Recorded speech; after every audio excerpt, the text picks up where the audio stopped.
Ako si Ana. Kung makikinig ka hanggang dulo, hindi ito kwento na magaan. Hindi rin ito kwento na may proud ending. Isa lang itong pag-amin sa lahat ng maling desisyon na ginawa ko habang akala ko tama pa rin ako. Nagsimula ang lahat sa isang mall. Isa akong sales lady sa isang malaking department store. Araw-araw, pare-pareho ang routine ko. Maaga pumapasok, nakangiti kahit pagod, paulit-ulit na, "Good afternoon po, ma'am, sir," hanggang sa mangawit ang pangako sa kakangiti.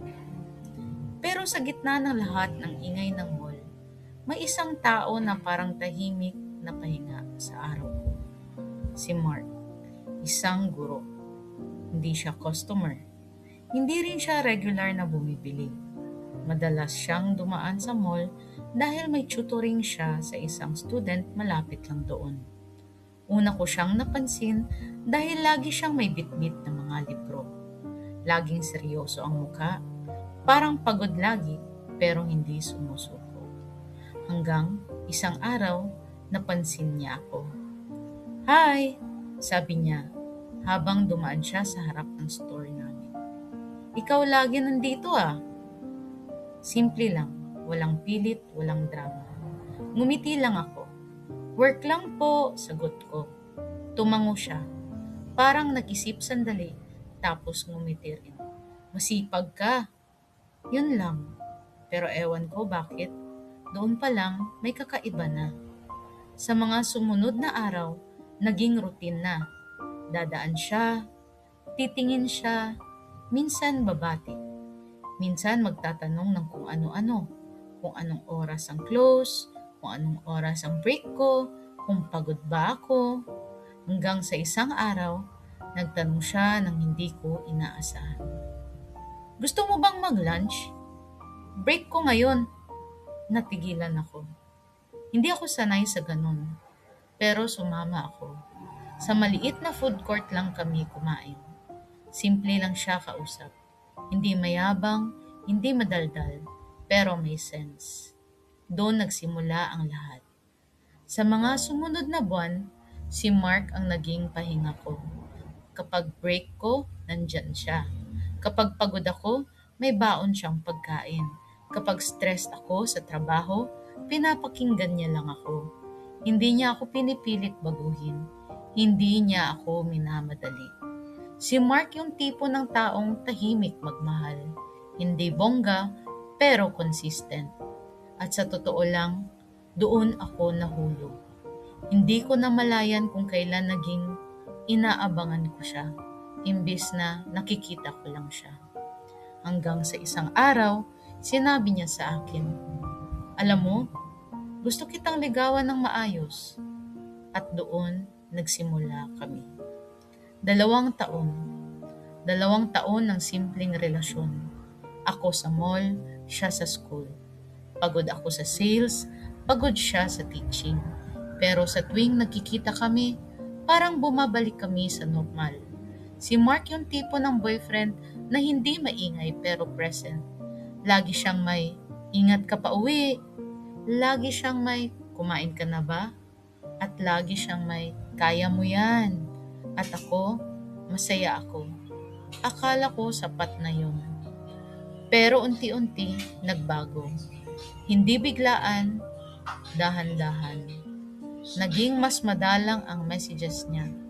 Naging mas maikli ang replies hanggang sa isang araw, nakita ko siya sa mall. Pero hindi niya ako napansin agad. Nasa phone siya, nagmamadali, pagod. Nang mag-usap kami, sinabi niya, "Ana, pasensya na. Sobrang dami lang talaga ng sa school ngayon. May additional load ako, kailangan ko mag-extra work para makapag-ipon." Ngumiti siya, pero ramdam ko yung pagod. "Para sa future natin," dagdag niya. Future. Pero sa sandaling yun, parang ako yung naiwan sa present niya. Dumating yung breaking point. Isang gabi, naghintay ako ng message niya. Walang reply. Naghintay ako hanggang madaling araw. Kinabukasan, Nalaman ko na sa school siya buong gabi. May deadline, may reports, may kailangan tapusin. Sinubukan ko siyang tawagan. Busy siya. Sinubukan ko ulit. Busy pa rin. Hanggang sa napagod na lang ako maghintay. Hindi ko alam kung kailan ako nagsimulang makaramdam ng wala na akong kasama. Si Mark nandyan pa rin. Pero hindi na siya yung Mark na may oras para sa akin. Doon pumasok si Elmer. Co-worker ko siya sa mall. Sales din siya sa kabilang section. Maingay siya, palatawa, palakwento. Hindi tulad ni Mark. Una, simpleng, "Hi Ana, okay ka lang?" Tapos, "Tara lunch tayo, libre ko." Tapos naging everyday. Si Elmer yung taong hindi ka hinahayaan mag-isa kahit sandali. Kapag break ko, nandyan siya. Kapag pagod ako, may dala siyang pagkain. Kapag mabigat ang araw ko, ginagawa niya ng paraan na patawanin ako. At hindi ko napansin. Unti-unti, hindi na ako naghihintay ng message ni Mark. Hinahanap ko na si Elmer. Si Elmer din yung unang naghatid sa akin pauwi. "Delikado umuwi mag-isa," sabi niya. Nung una, nahiya ako. Pero naging routine. "Hatid kita. Dito ka na lang muna, kain tayo. Samahan kita maglakad." Maliit lang lahat ng bagay. Pero doon ako nahulog sa mga maliliit na bagay. Hindi sa malaking salita. Hindi sa pangako, kundi sa presensya. Hanggang sa isang araw, napansin ko na hindi na ako nagkukwento kay Mark. Hindi na ako nag-aabang. Hindi na ako excited. Parang naging obligasyon na lang ang replies ko. At si Elmer, siya yung naging pahinga ko sa pagod na relasyon. Hindi ko man sinasadya, pero doon nagsimula akong lumayo sa kay Mark. Hanggang dumating yung araw na nahuli niya. Hindi siya sumigaw. Hindi siya nagalit agad. Tahimik lang siya. "Ana, sino si Elmer?" Natigilan ako. Hindi ko alam ang isasagot ko sa unang segundo. Kasi ang totoo, hindi ko na rin alam kung ano na si Elmer sa akin noon. "Wala," sabi ko. Pero alam naming pareho na hindi totoo yun. Tumahimik siya. Tumingin lang. Yung tingin na parang may unti-unting nawawala. "Pagod na ako," sabi niya. At doon ko naramdaman yung unang tunay na bitaw. Hindi siya umalis agad, pero iba na. Mas tahimik, mas malayo. Hanggang sa isang gabi, sinabi niya, "Siguro, hindi ko na kayang makipagsabay sa ganito, Ana." Walang sigawan, walang drama. Simpleng pagbitaw. At doon, natapos ang 2 taon namin. Akala ko si Elmer ang sagot. Akala ko siya yung bago, yung tama. Pero 1 buwan lang mula nung naghiwalay kami ni Mark, sinabi ni Elmer na pakakasalan niya ako. Nagulat ako. Hindi ako handa.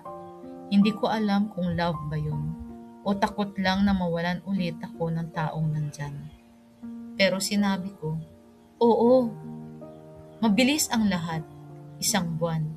Hindi ako nakahinga ng maayos sa pagitan ng lahat. At habang suot ko ang wedding dress ko, hindi ko maalis sa isip ko si Mark. Hindi dahil mahal ko pa siya sa parehong paraan, kundi dahil doon ko lang na-realize kung anong klaseng pagmamahal ang binitawan ko. Si Elmer andyan.